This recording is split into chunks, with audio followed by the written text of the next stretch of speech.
जय हिंद, वंदे मातरम। स्वागत है आप सभी का फ्री एग्जाम जिन यूट्यूब चैनल पर। दोस्तों, अगर आप क्षमता परीक्षा 3.0 का एग्जाम देने वाले हैं तो आज ये हिंदी का शानदार प्रैक्टिस सेशन होने वाला है, जिसमें हमने केवल वही प्रश्न शामिल किया है जिस प्रकार के प्रश्न आपके एग्जाम में पूछे जाएंगे। तो आपको सेशन में अंत तक बने रहना और अंत में कमेंट करके अपना स्कोर जरूर बताना है। तो चलिए सेशन को प्रारंभ करते हैं और पहला शानदार प्रश्न देखते हैं। सही उत्तर आपको जरूर कमेंट करते रहना है।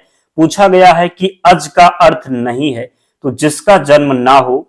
दशरथ के पिता मोती, ब्रह्मा विष्णु महेश। तो अज का अर्थ होता है जिसका जन्म ना हो। ये अज बोला जा सकता है।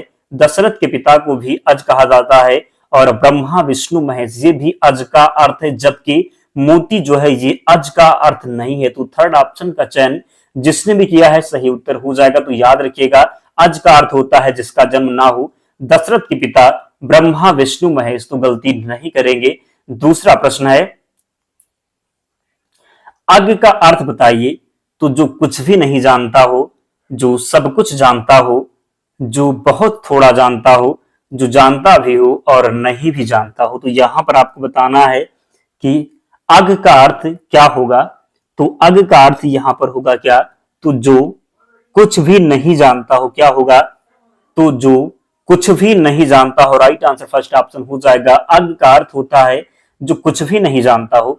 तीसरा प्रश्न है, वह कवि जो तत्काल कविता करे के लिए एक शब्द आपको बताना है। सुकवि होगा, रस सिद्ध कवि, महाकवि या फिर आशु कवि। तो वह कवि जो तत्काल कविता करे इसको आशु कवि कहते हैं क्या, तो वह कवि जो तत्काल कविता करे उसको बोलेंगे आशु कवि। तो राइट आंसर फोर्थ ऑप्शन हो जाएगा। वह कवि जो तत्काल कविता करे आशु कवि राइट आंसर होगा। चौथा प्रश्न है, जिसकी आशा ना की गई हो के लिए एक शब्द बताइए। आशातीत, अप्रत्याशित, प्रत्याशा या फिर इनमें से कोई नहीं। तो आपको बताना है कि जिसकी आशा ना की गई हो, क्या बताना है, तो जिसकी आशा ना की गई हो के लिए एक शब्द होगा अप्रत्याशित। जिसकी आशा ना की गई हो एक शब्द हो जाएगा अप्रत्याशित। तो जिसने भी सेकंड ऑप्शन का चयन किया है राइट आंसर हो जाएगा।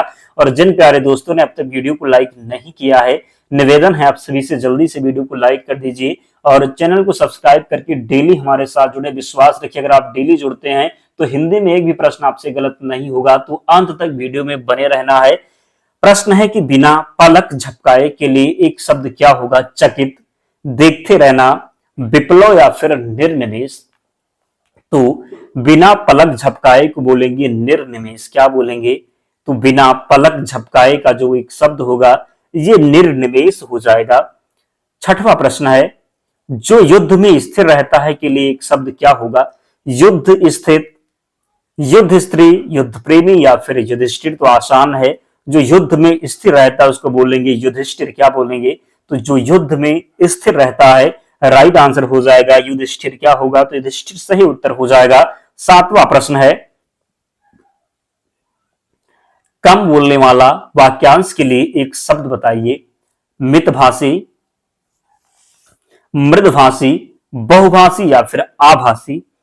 तो कम बोलने वाला वाक्यांश के लिए एक शब्द हो जाएगा क्या, तो क्या हो जाएगा, कम बोलने वाले के लिए जो एक शब्द हो जाएगा मितभाषी होगा।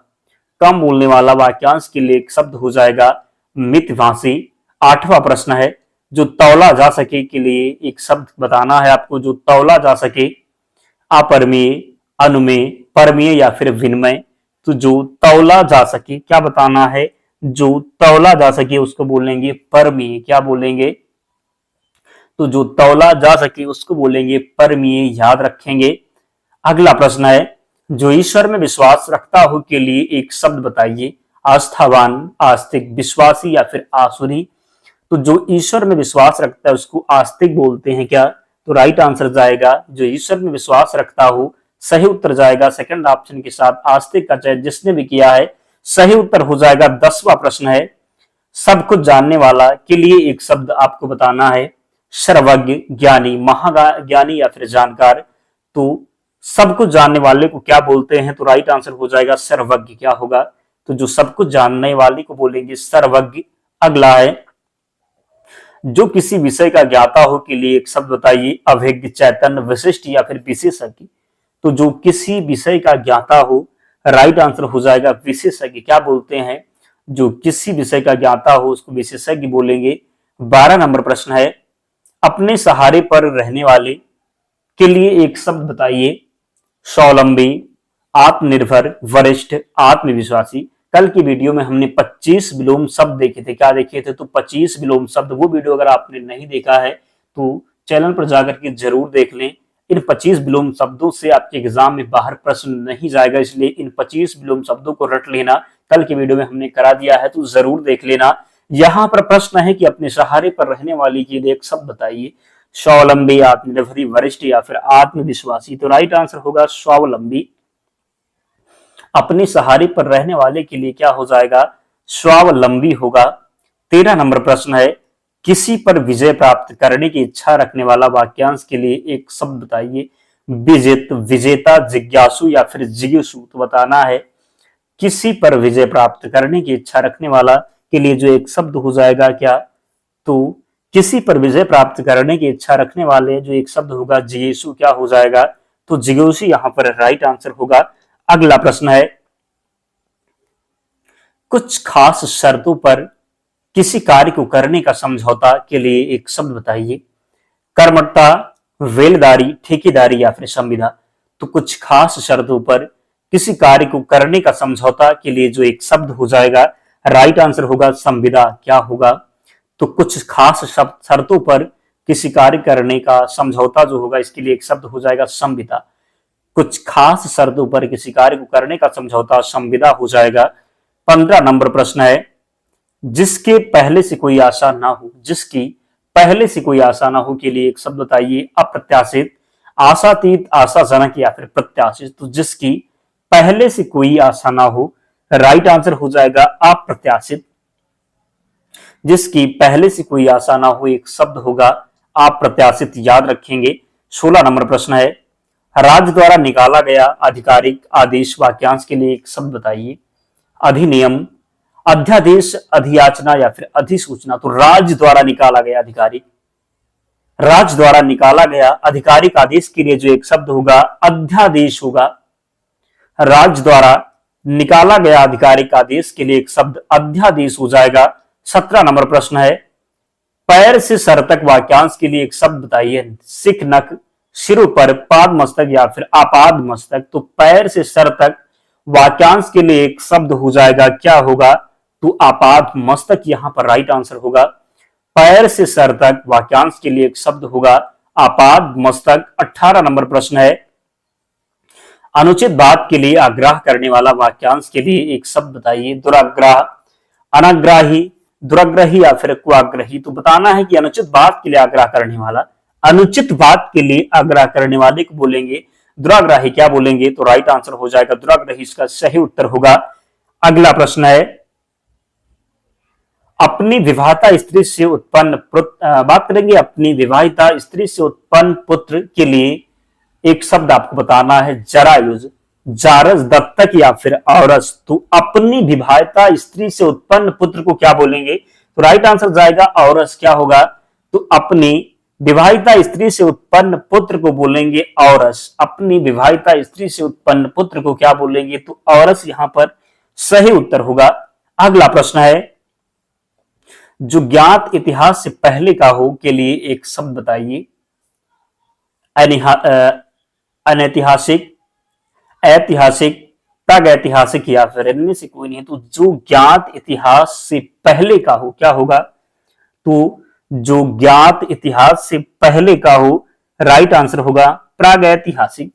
जो ज्ञात इतिहास से पहले का हो के लिए एक शब्द हो जाएगा प्रागैतिहासिक। क्या होगा, तो जो ज्ञात इतिहास के पहले का हो बोलेंगे प्रागैतिहासिक। अगला है, जो बाएं हाथ से सधा हुआ है। जो बाएं हाथ से सधा हुआ है के लिए एक शब्द होगा सब्यसाची, वामपंथी, ब्रजपाणी या फिर वीजापाणी। तो बताना है कि जो बाएं हाथ से सधा हुआ हो, क्या होगा, सब्यसाची, वामपंथी, ब्रजपाणी या फिर वज्रपाणी या फिर वीणापाणी। तो जो बाएं हाथ से सधा हुआ हो को बोलेंगे क्या, तो सब्यसाची। क्या बोलेंगे, तो जो बाएं हाथ से सधा हुआ हो एक शब्द हो जाएगा सब्यसाची। अगला प्रश्न है, मोक्ष पाने की इच्छा रखने वाला वाक्यांश के लिए एक शब्द बताइए। तितिक्षा, तितिक्षु, तितिक्षु या फिर मरजीवा।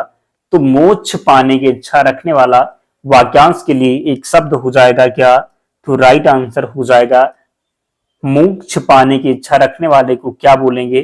तो क्या बोलेंगे? राइट आंसर यहां पर होगा, याद रखना, तृतीयु क्या हो जाएगा? तो मोक्ष पाने की इच्छा रखने वाला तृतीयु हो जाएगा राइट आंसर। जिसका निवारण अत्यंत कष्ट से किया जा सके के लिए एक शब्द होगा अनिवार्य, निर्निवार, दुर्निवार या फिर इनमें से कोई नहीं। तो जिसका निवारण अत्यंत कष्ट से किया जा सके, जिसका निवारण अत्यंत कष्ट से किया जा सके, राइट आंसर होगा दुर्निवार। क्या हो जाएगा? तो दुर्निवार राइट आंसर हो जाएगा।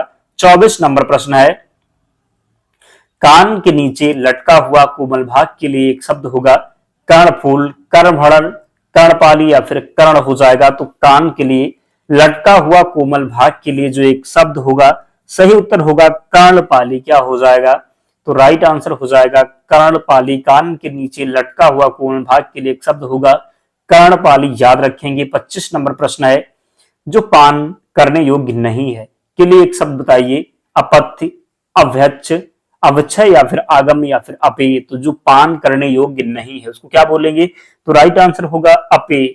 जो पान करने योग्य नहीं है, सही उत्तर हो जाएगा अपेय। तो 25 प्रश्न थे, कमेंट करके आपको बताना है कि 25 प्रश्न में आपका स्कोर क्या रहा, कितने प्रश्न आप सही कर पाए, जरूर कमेंट करके बताएं। और इसकी पीडीएफ के लिए टेलीग्राम चैनल से जुड़ जाना, लिंक डिस्क्रिप्शन बॉक्स में है, या फिर आप टेलीग्राम पर जाएंगे और सर्च करेंगे फ्री एग्जाम जोन, आपको चैनल मिल जाएगा, ज्वाइन हो जाना, वहां पर आपको सारी पीडीएफ मिल जाएगी। तो मिलते हैं नेक्स्ट वीडियो में, तब तक पढ़ते रहिए, ध्यान रखिए अपना, स्वस्थ और सुरक्षित रहिए। जय हिंद।